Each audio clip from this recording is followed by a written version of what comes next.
నమస్తే. ఫార్మా సిటీపై BRS working president KTR చేసిన వ్యాఖ్యలకు స్పందించడానికి కాంగ్రెస్ అధికార ప్రతినిధి లింగం యాదవ్ అయితే ప్రస్తుతం అంతా ఉన్నారు. పెద్ద ఎత్తున భూదందా నడుస్తుంది. సీఎం రేవంత్ రెడ్డి సొంత సోదరులే మొత్తం వేల కోట్ల యొక్క కుంభకోణం అయితే జరగబోతుంది. ఇది ఒక పెద్ద విషయం ఉన్నట్టు కూడా సంచలన వ్యాఖ్యలు చేశారు. నేను ముందు కేసీఆర్ మాట్లాడితే చాలా హాస్యాస్పదంగా ఉందండి. ఎందుకంటే 10 ఏళ్ళు తెలంగాణలో ఎంత భూ ఆక్రమణలు జరిగినాయి, ఎక్కడ పడితే ప్రభుత్వ భూములు కబ్జాలు చేసినటువంటి చరిత్ర ఎవరిదండి? ఆనాడు తెలంగాణ ఏర్పడ్డప్పుడు తెలంగాణలో ప్రత్యేకించి హైదరాబాద్ రంగారెడ్డి సరౌండింగ్స్లో ఎన్ని వేల ఎకరాలు ప్రభుత్వ భూములు ఉండే, ఇవాళ ఎన్ని వేల ఎకరాలు ప్రభుత్వం ఉన్నాయి. మరి ఈ ప్రభుత్వ భూమి అంతా ఎక్కడ పోయింది? మీ బినామీలే కదా, కేటీఆర్ వాళ్ళ బినామీలే కదా ఇవాళ ప్రభుత్వ భూములన్నీ ఆక్రమించారు. ఇవాళ ప్రభుత్వం చివరకు చెరువులని, నాలాలని, శిఖం భూములను కూడా కబ్జా చేసినటువంటి వ్యక్తులు కేటీఆర్. ఇవాళ వాళ్ళు మాట్లాడితే ఎట్లండి? ఇవాళ ముఖ్యమంత్రి రేవంత్ రెడ్డి గారు చాలా స్పష్టంగా చెప్పారు, వాళ్ళ బ్రదర్స్ ఎవ్వరు కూడా ఇట్లాంటి దాంట్లో ఇన్వాల్వ్ కావట్లేదు. దయచేసి ఫ్యామిలీని రాజకీయాలకు మీరు లాకండి. మీరు ఏదైనా చేయాలనుకుంటే రాజకీయం గురించి చేయాలనుకుంటే రాజకీయాల గురించి మాట్లాడండి. మీరు చేసినట్టే అందరు చేస్తారనుకుంటే ఎట్లండి? ఇవాళ కేటీఆర్ మీరు చేసిన 10 ఏళ్ళుగా భూ ఆక్రమణలు, భూ కబ్జాలు మీ అనుచరులే కదా.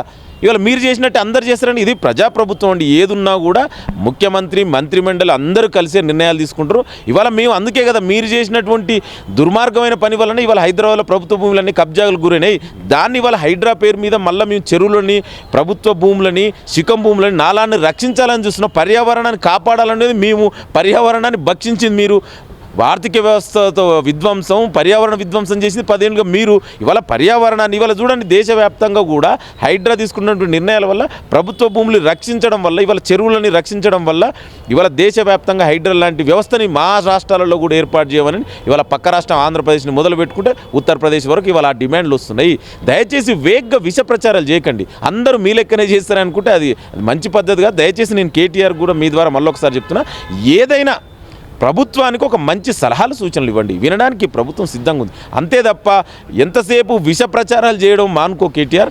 నువ్వు ప్రజలలో తిరుగు. నీకు ప్రజా సమస్యలు ఏదైనా ఉంటే మా ప్రభుత్వం దృష్టికి తీసుకురా. అది చేయకుంటే ఎక్కడో కూర్చొని ట్విట్టర్ వేదికగా ఇంకేదో ఇష్టం ఉన్నట్టు మాట్లాడితే ప్రజలు ఎవరు కూడా హర్షించరు. ఎందుకంటే మీరు చేసినటువంటి 10 ఏళ్ళు మీ యొక్క ఘనకార్యం ఇలా బయట పడుతుంది. Land mafia, sand mafia, liquor mafia, చెప్పమంటావా? గొర్రెల కుంభకోణం, చేపల కుంభకోణం, కాలేజ్ అవినీతి, చివరకు విద్యుత్ కుంభకోణం, టెలిఫోన్ ట్యాపింగ్, ఇట్లాంటివి ఎందుకు మీరు అనవసరంగా? దయచేసి ఏదైనా విమర్శ చేస్తే సద్విమర్శ చేయాలి. అదే మీరు కోర్టుకు వెళ్ళారు, ఫార్మా సిటీ ఉంటుంది కంటిన్యూ చేస్తామని చెప్పారు. ఇప్పుడేమో 4 సిటీ అంటున్నారు. అసలు ఫార్మా సిటీ ఉంటుందా? ఉంటే ఎక్కడ ఉంటుంది? అసలు ఏం క్లారిటీ ఇవ్వాల్సిన? నేను కదండి, ముఖ్యమంత్రి గారు చాలా స్పష్టంగా చెప్పారు. ఫార్మా సిటీకి ఏదైతే భూములు సేకరించినో అక్కడ 4th సిటీని ఎస్టాబ్లిష్ చేయాలనుకుంటున్నారు.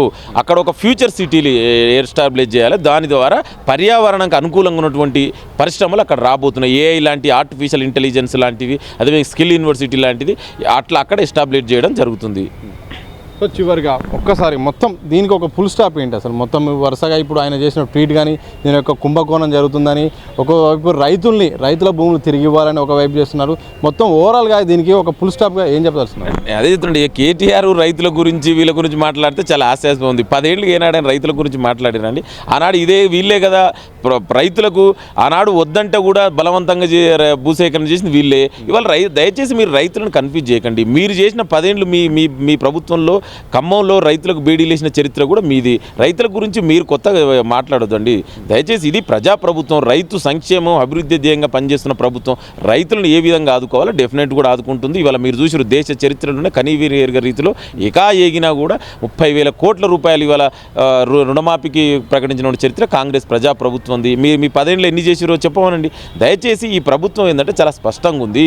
ఎక్కడైతే ప్రభుత్వ భూసేకరణ ఆల్రెడీ దాని పేరు మీద జరిగిందో ఫార్మా సిటీ, అక్కడ ఒక పర్యావరణకు అనుకూలంగా ఉన్నటువంటి కంపెనీలు పెడతామని చెప్పినాం, ఫ్యూచర్ సిటీ పెడతామని చెప్తున్నాం. ఇంకా మీ బాధ ఏందండి?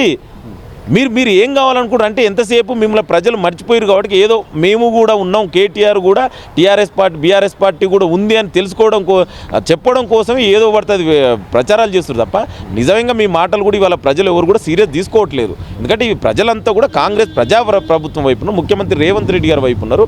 డెఫినెట్ కూడా ఫార్మా సిటీ అనే అక్కడ ఒక పర్యావరణ అనుకూలమైన కంపెనీలు పెట్టబోతున్నాం, మీరు చూడండి, వెయిట్ చేయండి. ముఖ్యమంత్రి గారు చాలా స్పష్టంగా చెప్పారు.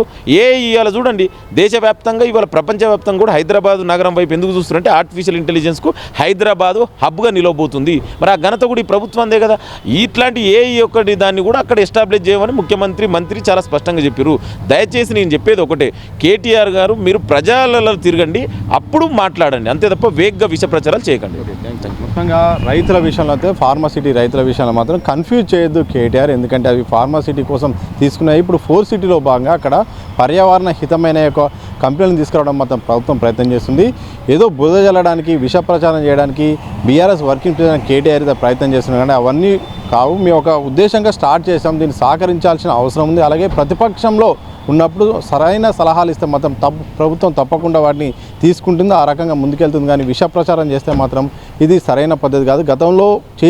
గతంలో మీరు చేసినవి కూడా మీకు హక్కు లేదంటూ కూడా ప్రధానంగా కాంగ్రెస్ అధికార ప్రతినిధి లింగం యాదవ్ అయితే స్పష్టం చేసిన సందర్భం చూడొచ్చు. కెనపర్సన్ మధుసూదన్తో సతీష్ దిశ టీవీ, హైదరాబాద్.